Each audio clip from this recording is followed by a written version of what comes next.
Alright guys, so today we're going to be talking about the CZ70. The CZ70 is a historic pistol. It was actually designed and produced in Czechoslovakia. It was made from 1970 to the mid-80s. Before this, they used what was called the CZ50, and these were both basically inspired by the Walter PPK style of pistols, which were really popular at the time. This shoots a 32 auto. 32 auto is a relatively small bullet by today's standards, but it got the job done in a lot of Eastern European police incidents. It's blowback operated, which means the slide and the barrel are not locked together. So when it fires, the round's recoil just pushes it and makes it cycle. It's double action and single action, so it can be fired by just pulling the slide the whole way, pulling the trigger the whole way, or cocking it first and then firing it. After the first shot, it'll fire in single action only. So this was the standard sidearm for Czechoslovakian police and security forces.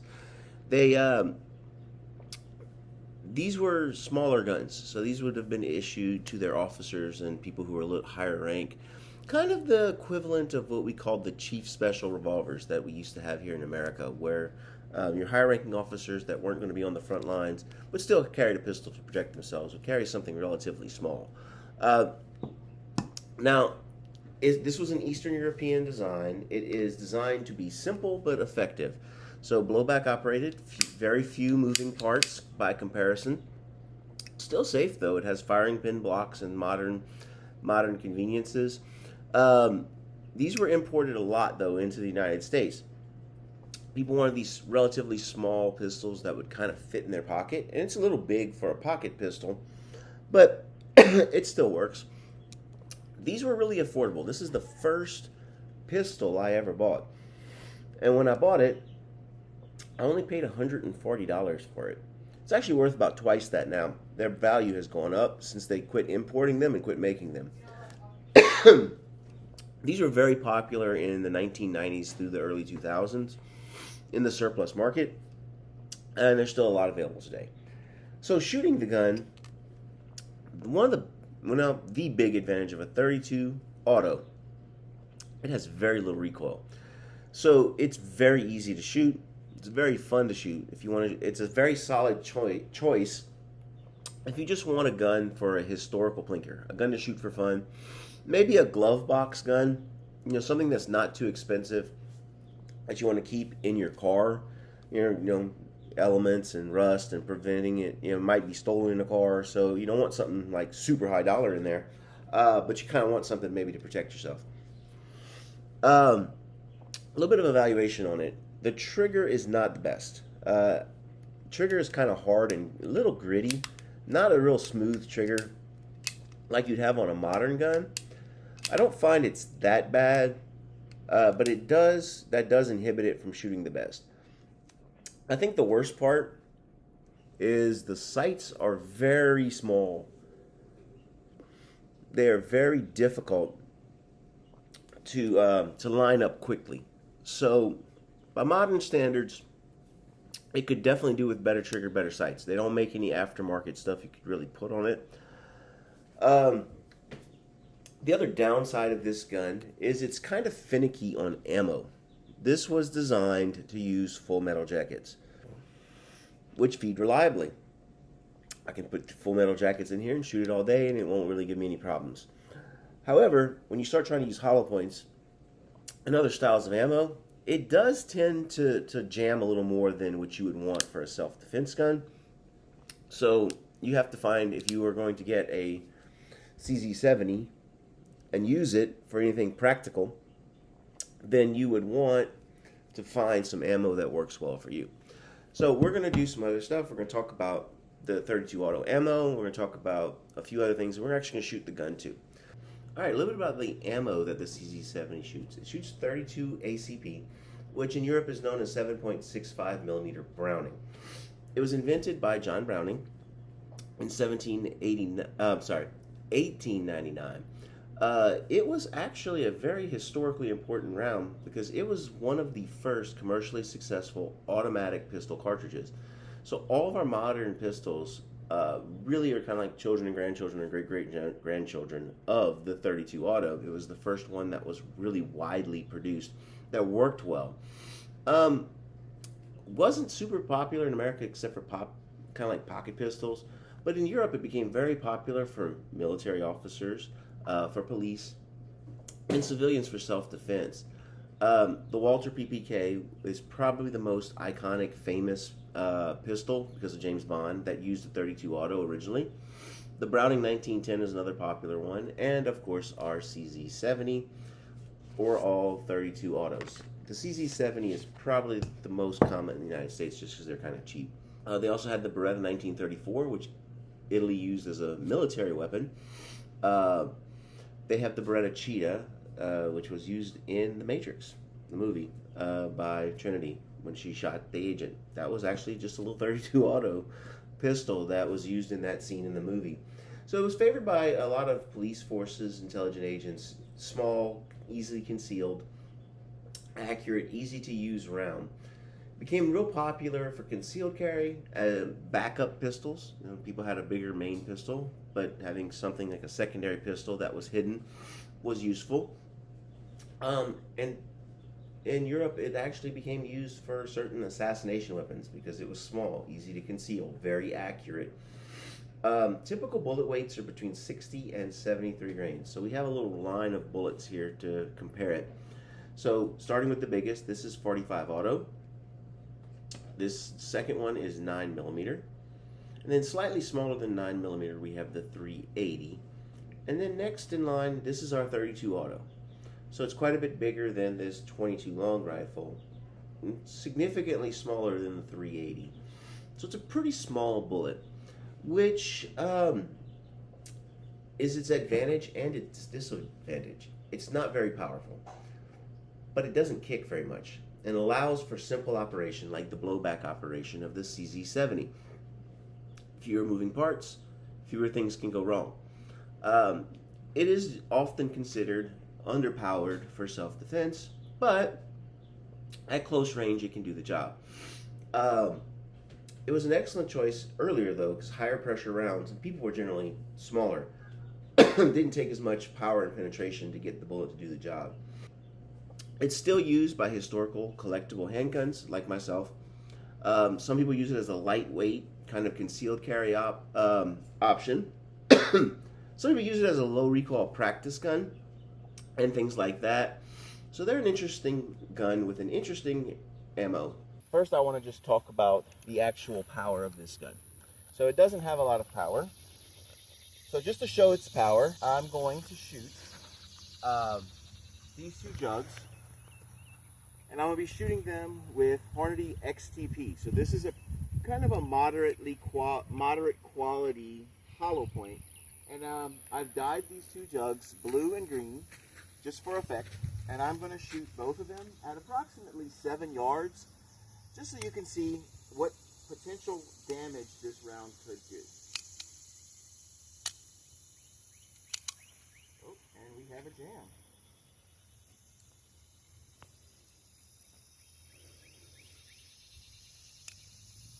One disadvantage of this pistol is it does not have a lockback. So it can create quite a bit of a problem when you have a jam. Alright, so now that that's cleared, alright, blue and then green.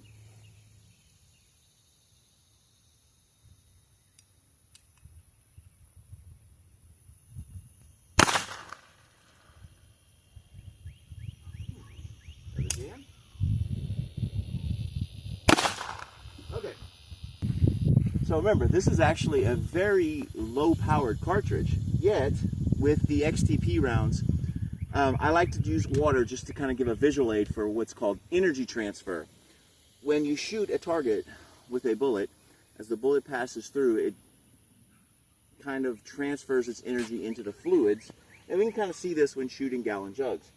So despite it being a very small caliber, alright, this one, it went through. It did not bust it a lot, but there was enough hydraulic pressure, enough of a shock to split the bottom a little bit on this one. And for this jug, though, might be a little bit difference in material, or actually it might be where my shot placed. But even though this tiny little round produced enough hydraulic shock to actually bust this gallon jug. So, in movies, in your classic zombie movies, you have these walking hordes of zombies that are slow moving, but there's usually a lot of them. So we're gonna do a little simulation to see if I were being attacked by a zombie horde, how many zombies could I hit? And what we're gonna do is, I'm gonna shoot from about 7 yards, since that is considered the mean distance, the average distance of a self-defense encounter with a handgun. Doing a little research about your classic zombie, such as in your classic zombie movies and in movies such as The Walking Dead, zombies are very slow. So we're doing the slow shambling horde of zombie kind of simulation. And what this is just a really kind of a fun way of testing shootability. We're calling it a zombie drill, but we're really trying to test shootability. I think shootability is an underrated, important aspect of a self-defense firearm.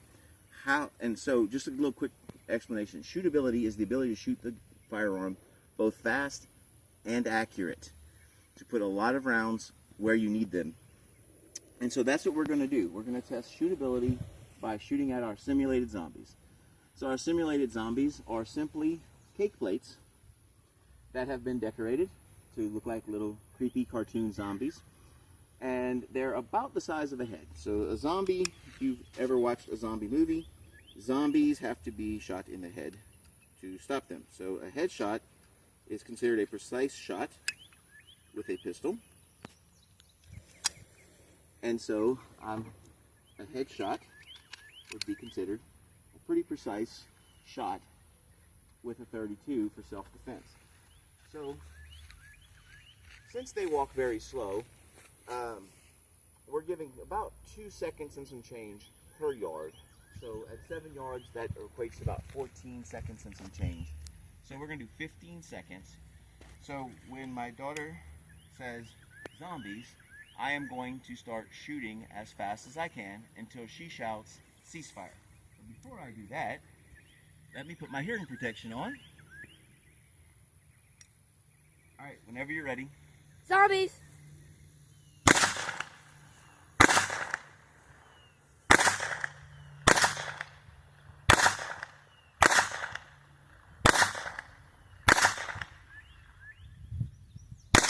Ceasefire! All right. So let's see how I did. I did not get to my second magazine, but I had just enough time to fire all through the first. So let's see how many zombies I was able to kill. So with this gun, as I was saying about the shootability, there's no recoil hardly at all. It recoils barely more than a .22. It's a very accurate round. However, the trigger and the tiny sights make it more difficult to shoot. So I was able to hit 1, 2, 3. Wait, this one got twice. So 2, 3, 4, 5, 6, 7. I was able to shoot 7 zombies with this pistol in our little zombie drill. Okay, CZ70, final thoughts.